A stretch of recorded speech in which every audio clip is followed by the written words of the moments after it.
You know that feeling when you wake up from a nightmare, heart pounding, covered in sweat, but then you realize it was just a dream and everything's okay? Well, for one woman in America, that moment of relief never came. Because her nightmare wasn't just in her head, it was real, and it was about to turn her perfect life into a living hell. But hey, before we dive into this absolutely bone-chilling story, why don't you go ahead and take that like button hostage, force it to watch every single horror movie ever made, and then make it write detailed reviews of each one, in complete darkness. Now, this story takes place in 2010, and it centers around a woman named Angela Jasmine. On paper, Angela had it all. She was newly married to her teenage sweetheart Steve, had two amazing kids named Tyler and Ava, and worked as a CAT scan technician at a local hospital. You know, just living that normal, happy American life. Except there was nothing normal about what Angela had been experiencing since she was 13 years old. See, Angela had this recurring nightmare. And I'm not talking about your typical showing up to school naked kind of dream. No, this was something far more sinister. In this nightmare, there was this figure, a woman, or at least something that looked like a woman, with long dark hair and flowing black clothes. But here's the really creepy part. This entity would float. Yeah, you heard that right, float. Now, most people would probably write this off as just a bad dream, right? But there was something different about this nightmare, something that made it feel way too real. The only thing that would make this terrifying figure disappear was a prayer that Angela's mother had taught her as a child.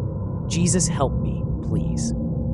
Every single time she said those words, the figure would vanish, and Angela would finally be able to wake up. But in 2010, something changed. The nightmares started getting more frequent, more intense. And this was supposed to be the happiest time in Angela's life. She had just married Steve, the guy she'd had a crush on since they were teenagers. They'd reconnected at the hospital where Angela worked, and it was like all those years apart just melted away. Steve wasn't just good to Angela, he was amazing with her kids too. Tyler, Angela's son, absolutely adored him. The one part I really love about him, Tyler would say, is because he's strong, he's funny, and he's kind. Steve would play basketball with Tyler, take him to baseball games, you know, all those perfect stepdad things. But while everything looked perfect on the outside, Angela was fighting a battle that nobody knew about. See, she'd never told anyone about these nightmares. Not her kids, not even Steve. In her mind, if she talked about it, that would make it real, and she desperately wanted to pretend it wasn't real. Then, one morning, while Steve was at work, something happened that Angela couldn't explain away. She had the nightmare again, said her prayer, and tried to go back to sleep. Now, every morning, her daughter Ava would come running into the room to wake her up. So when Angela saw what looked like Ava's head at the foot of the bed, she didn't think anything of it.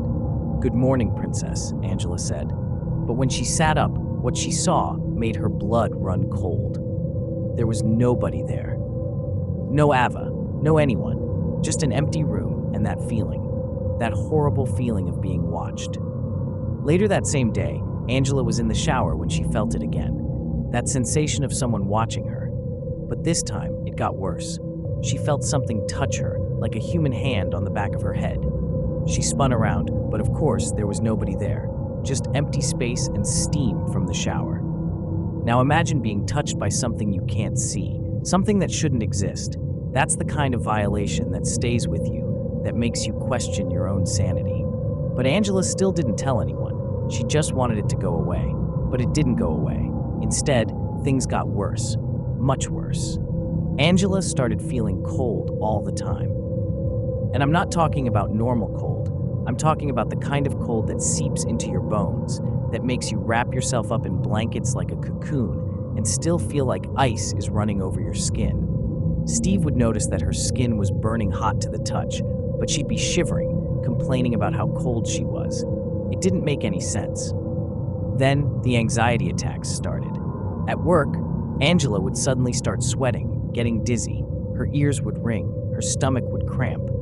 It got so bad that she was diagnosed with agoraphobia, a fear of places and situations that might cause panic. The doctors gave her depression medication, but nothing seemed to help.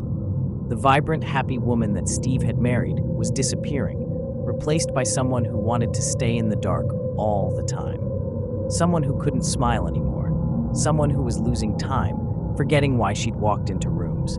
The kids noticed it too. Tyler would ask his mom to come play outside, but she'd just stay inside, wrapped in her blankets, lost in the darkness. But here's where this story takes an even darker turn, because whatever was haunting Angela, it wasn't content with just torturing her anymore. It wanted more. One night, Steve was alone in the house when he heard something that made his skepticism about Angela's condition completely disappear. He heard furniture moving, not like someone bumping into it, but like something was deliberately dragging it across the floor. Then came the banging, loud, powerful hits against the outside wall of the house. When Steve went to investigate, there were no footprints, no signs of anyone being there. Nothing. That's when Steve started to think maybe this wasn't just anxiety or depression. Maybe something supernatural was targeting his wife. But Angela, despite her own experiences, didn't want to hear it. She'd spent so long trying to convince herself that nothing was wrong, that when Steve suggested their house might be haunted, she got angry. She was in denial, desperately clinging to the idea that if she just ignored it hard enough, it would all go away. Then came the night that changed everything. The night when Angela's childhood nightmare became a waking reality. She woke up choking, unable to breathe. And there it was, the figure from her nightmares, but this time she could see its face. Its eyes were red, glowing with an otherworldly malevolence. This wasn't just a dream anymore. This was real, and it was trying to steal her soul. That's when Angela finally broke down and told Steve everything. All the nightmares, all the strange experiences, everything she'd been hiding for years. And Steve, to his credit, believed her immediately. The fear in her voice, the tears in her eyes, this wasn't something she was making up. The family turned to their faith for protection. They started blessing each corner of their house, praying together, trying to create a barrier of faith against whatever this thing was. And for a while, it seemed to work. The house felt warmer, lighter. The heavy presence that had been weighing them down seemed to lift, but their relief was short-lived. Because this entity, it wasn't done with them, not by a long shot. When it realized it couldn't get to Angela directly anymore, it found a new target, her 11-year-old son, Tyler. The change in Tyler was dramatic.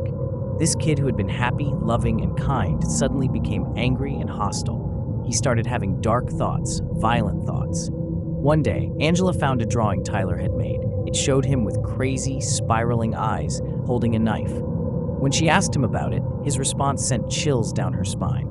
Something told me to do it. Desperate for help, Steve reached out to a coworker who did paranormal investigations on the side. This led them to Eric Morin, a spiritual warfare counselor, and his colleague Mike, a trained demonologist. After reviewing their case, Eric identified what they were dealing with, the old hag syndrome, a classic sign of demonic activity. To test their theory, Mike had the family take communion. Now, here's the thing about demons. They can't stand holy objects. When Angela tried to take the communion wafer, it felt like fire going down her throat. That's when they knew for sure. This wasn't just a haunting. Angela had a demon attached to her. The kids were sent to relatives while Mike prepared for a deliverance, what most people would call an exorcism. He brought out one of the most powerful weapons against demons, a first-class holy relic, the actual blood of St. Agnes. When he placed it on Angela's neck, every tendon in her throat bulged out. She couldn't even say simple prayers. It was like something was physically stopping the words from coming out. But Angela fought. With Steve by her side, with the power of her faith, she fought. And finally, after what felt like an eternity, something changed. The room got brighter. Angela smiled, really smiled, for the first time in ages. Steve said it was like seeing his wife again, the woman he'd fallen in love with. But Angela had one burning question. Why her? Why had this thing attached itself to her? The answer took her back to when she was 13, to weekends at her grandmother's house where she and her friends would play with a spirit board. That's when it had first found her. But it hadn't really ramped up its attacks until she married Steve. See, Steve's strong faith made him a threat to the demon. So it had increased its efforts to break Angela down, and when that didn't work, it had gone after what would hurt her the most: her family. The story of Angela Jasmine doesn't have a neat, happy ending. The experience took its toll on her marriage. She and Steve eventually separated and divorced. But Angela did find freedom from the entity that had tormented her for so many years. She put her kids in Catholic school, rebuilt her life, and found a strength she never knew she had. Sometimes the scariest stories aren't about ghosts or monsters that jump out at you from the dark. Sometimes they're about the battles we fight when nobody's watching, the things that try to break us down bit by bit, day by day. Angela's story reminds us that these battles are real, and that sometimes the biggest act of courage is simply asking for help. And hey, if you enjoyed this story, maybe go check on that like button. I hear it's still trying to write its review of The Exorcist while hiding under the covers. That's gonna do it, guys. I'll catch you on the next one.